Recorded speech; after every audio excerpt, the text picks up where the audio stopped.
Local government is where a lot of services get delivered directly to people, and also is often in charge of quite important infrastructure, depending on the national context and the way that government allocates duties between local and national government. So often for local government, it has a key role in building the resilient infrastructure which countries need, particularly in this era of the climate crisis, which is causing a lot of damage to the infrastructure that we have had in many, many places. Also, local government is closer to the people by definition. You know, the village council, the local council, the capital may be quite a way away. So people often see their local representatives as the ones who are closest to them and understand them well.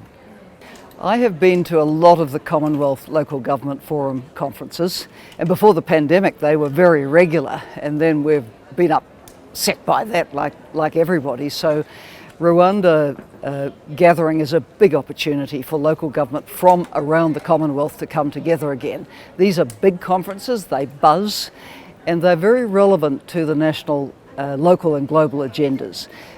In the past, the Local Government Forum picked up the Millennium Development Goals and really encouraged local councils to see that as a way of prioritising certain issues. And now with the Sustainable Development Goals, a much broader agenda, the Forum has consistently raised awareness about that and how local government can meaningfully engage with that mission of the goals. So I think it will be a tremendous opportunity for people to meet up again, exchange ideas, best practice, hear about what others are doing, and really be energised by that. So gender equality in politics is important at every level, from the local to the national to the global. Rwanda has done incredibly well with the representation of women in its decision-making bodies. Its parliament has more women as a proportion than anywhere else in the world. So often local government is a stepping stone to nationally elected office. I know in my own country you see women come through the local councils and then they might stand for parliament. So it's a very good training ground, but local government is also meaningful in itself. It does very important work, and it does work that is relevant to women. For example, it was shown that when there was a gender quota put in place in India for women in local councils, the decisions started to change about what was prioritised. The women were very interested in what we call the WASH infrastructure, the water and sanitation infrastructure. The men hadn't been so interested in that, but it's the women who have to walk for the water, so they wanted it in the village. So we have seen, firm evidence that having women in local government will change the priorities of local government and make them better for women. So I think in the age of the climate crisis, it becomes very, very important. In my home city of Auckland in New Zealand, we have had, in fact in the North Island of New Zealand, we have had the worst summer ever with huge rain events. And for the first time in living memory, very significant areas of the city have been flooded. There have been landslides caused by the flooding. The infrastructure damage is very large. Now, the rebuild costs come back onto local government. There's another part of New Zealand also very hard hit down the east coast in an area, wine region called the Hawke's Bay. Huge flooding, landslides, communities cut off.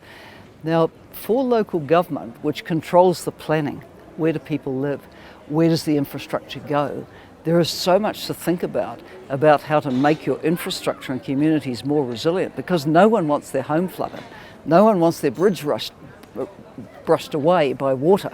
No one wants their roads disappearing down a hillside. And all these things have been happening.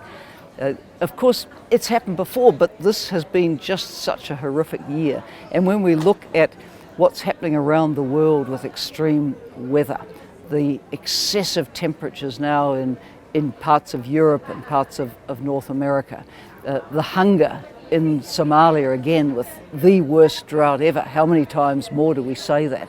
So back on local government, the issue is how do we build our infrastructures and our communities to withstand these pressures? The space for young people's been a big theme at the Women Deliver conference here in Kigali. And we've had some incredible dialogues between adolescent and youth and older generations. And they've been great dialogues, very generous dialogues. Young people want space, they want meaningful engagement, they want to be heard, they want to have input. I also think that, these days, having young people on the local councils, in Parliament, this is a good thing. They don't need to see it as a lifetime endurance, but they can come in, make their point, make their mark, and if they want to, go on to other things or have a longer career. Because just as we want to see women's perspectives in decision making and women's needs taken into account of priorities, so young people, they have needs and desires and wishes and hopes and fears, and they need to be able to express them in the right places. So finding the space for that's very important. So a Women Deliver conference doesn't make decisions that are binding on anyone, but what it does is really energize people. So young people and women from around the world, they'll go home and they say, gosh, you know what we heard about in Rwanda? Now, it's pretty much the same with the Commonwealth Local Government Forum. People hear new things and they go home and say, we should be moving on that. Look at what they are doing.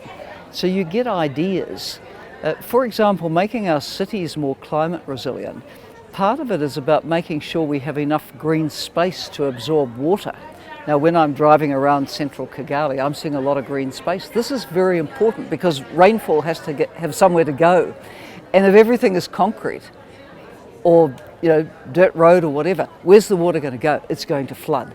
So making our cities more spongy so that they can absorb water, I think there'll be a lot of interest in concepts like that this time. There's also been work supported by the Rwandan government and Commonwealth Local Government Forum and others on sustainable urbanisation. The world's population is urbanising very, very fast. The balance has tipped from rural to urban. And so these kinds of discussions are very, very important. So the outcome of the Kigali Commonwealth Local Government Forum will go to the heads of government when they meet in the Chogam in Samoa next year. So it is an important conference. The decisions made in November here at the forum will go forward to the leaders. I think sustainable urbanisation will be a big thing. And that's sustainability in a number of ways. It's certainly the climate and disaster resilience, but it will also be talking about the broader balance of sustainable development. We want a clean and green environment. We want clean energy. We want an economy that provides jobs. We want the social services, the education, the health, the safety nets. So what's the magic ingredient for getting all this, and where does local government fit into that? Because again, among those who come to Rwanda, there will be quite a lot of differences in what responsibilities they have. For example, if the Australian states come, they have the competence for health.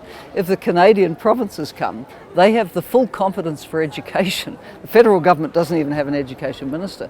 So there'll be a very wide range of local government there, from those who deal primarily with roads and bridges and sort of a sounding board at the local level, to those who make very significant budget allocations.